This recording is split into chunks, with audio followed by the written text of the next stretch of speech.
All right, here we go. Welcome to my daily broadcast. Let's make this quick. My name is Barry Selby. I am a best-selling author, speaker, and a relationship attraction expert, helping strong, successful women find balance in love, life, and business. I'm also a passionate champion for the divine feminine, and every day I do these daily Facebook Live talks called Messages and the Masculine to Inspire the Feminine Heart. This is number 307. Yeah, I've done a few of these. And today's topic is around the theme of savior and hero. Because this actually came up over Easter, which was this past weekend, and this idea about someone's going to save me, and particularly the women's, I'm careful how to say this, treading lightly, how women have been taught in fairy tales to wait for their prince to come and save them from the dragon, the monster, or the mother-in-law, or whatever it is, the bad witch. And it's in the DNA. So many people have it. Women especially have this one wired in because the patriarchal model taught them that. And it's bullshit. Let me be very clear about that right up front. So the topic today I'm talking about is that nobody's coming to save you, or nobody's going to save you. You save yourself. And you need to be, and you are, your own hero, shiro. Yes, I did play that word out there, which is masculine and feminine. Just play with it. So go with me. So what does that mean? First of all, as I said, the fairy tale, which is what it's been taught through for many years. You notice almost every fairy tale is written by a guy? Think about that one for a moment.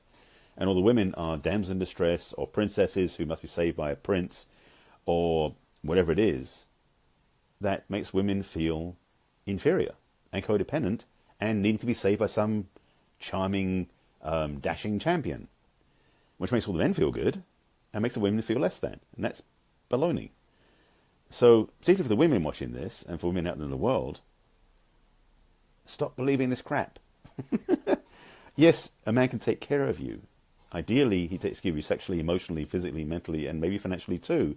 Although nowadays, with enough independent entrepreneurs on both sides of the sexual divide, interesting choice of words, sexual divide, men and women can take care of each other and themselves.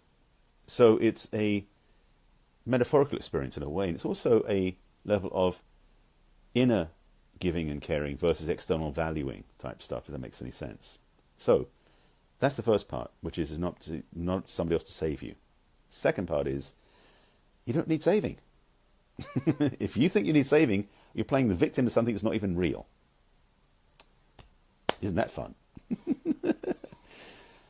Who you are, be you man or woman, or undecided, or separate choice, are fully autonomous, fully capable, fully expressing divine being having a human experience. Yeah, I threw that one in there as well. I'm playing spiritual on you a little bit here too. The experience we have on this planet of being human beings is we decide, yes, we individually and collectively decide how powerful, how disempowered, how respected, how disrespected, how heroic or how afraid, how empowered or how victimized we want to be. Yes, we have that choice. Now, some circumstances make it harder to choose out of a certain situation. In fact, that's some of the challenges sometimes people face. Some of my clients have gone through this, where they were trained as children by their parents to be a certain way that they don't know how to get out of when they're adults, because the program's running so deep and wiring's running automatically, where they've got to play the victim or play the needy one or play the whatever it is to be out of alignment. Here's the thing, and therefore this phrase used in movies in a tense, dramatic fashion: save yourself. But I'm saying that from the point of view of a very loving place.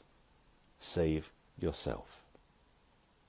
It's not save yourselves. It's like, no, save yourself. And as in, put yourself first. Take care of yourself. Honor yourself. Respect yourself. Love yourself, etc., etc., etc., before you go and start trying to save somebody else. A trap I fell into a lot, so I'm speaking from ownership here, is that I always thought I'd be valued more by how much I gave to other people. And I'll keep giving till I was burnt out, rather than taking care of myself first, so I can give from the overflow.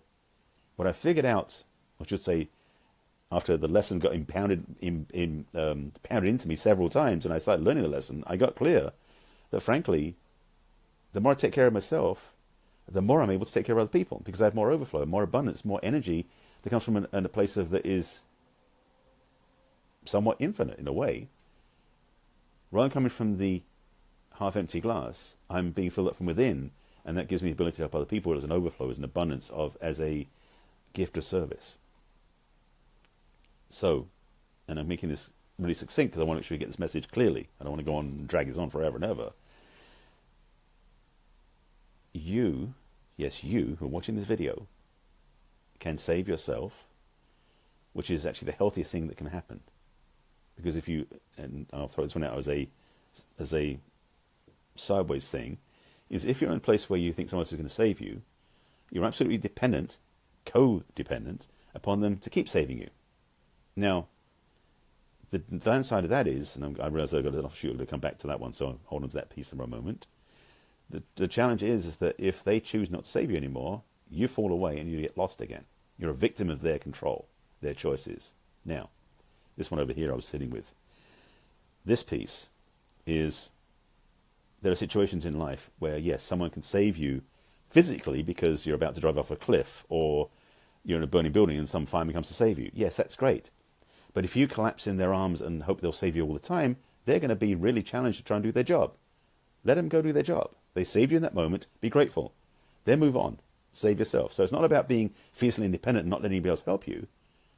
It's about being understanding that when someone saves you in that moment, that's a in-the-moment experience. It's not their life's role from that point forward to save you.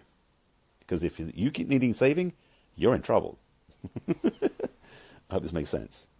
It's a recognition that you have the power, you have the authority, you have the ability, you have the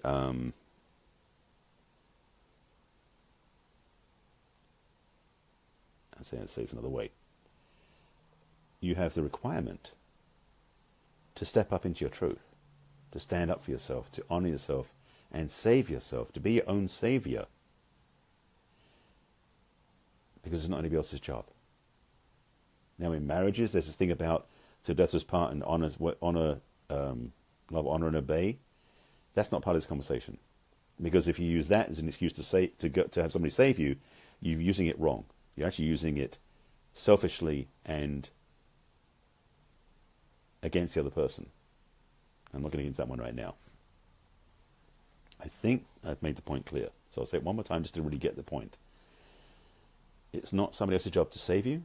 You can save yourself, because one, you can then be whole and not needing somebody else and not being a victim. Secondly, actually it fills up your own power. It gives you authority and your own power to go out in the world and make a difference. And we need more people like that doing that. So do that. Be one of those. Join me. Save yourself and then help others from that place of overflow. I think you got my point. I've been going through several iterations to get the point home, and I think you get it. I hope you get it. If you have any questions about this, please put them below and I'll answer them afterwards, later on. If you know anybody should watch this because they've been playing that victim role too much, please share it with them. If you need help in this area, if you're stuck in this area about love and relationships, in particular about how to be your own self-supportive, self-saving shiro or hero, go to my website, click on the Let's Chat button and sign up for a complimentary clarity conversation. That's my gift to you. Read about it there. I'm not going to tell you more about it there. Just go there and click on the Let's Chat and go from there.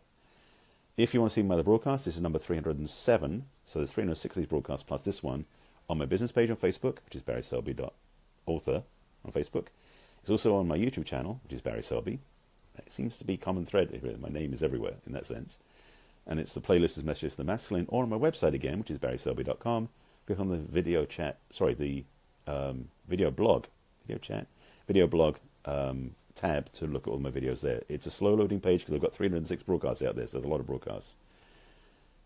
Again, I'm here to support you if you've got areas that you want to grow in the area of love and life and relationships. This is one of those wake-up calls for you. So take it to heart. With that, I will see you again another time. Thanks for watching. And tonight, as your homework, is look at in your life where you're not taking care of yourself and choose into that self-care. I'll see you again tomorrow. Bye.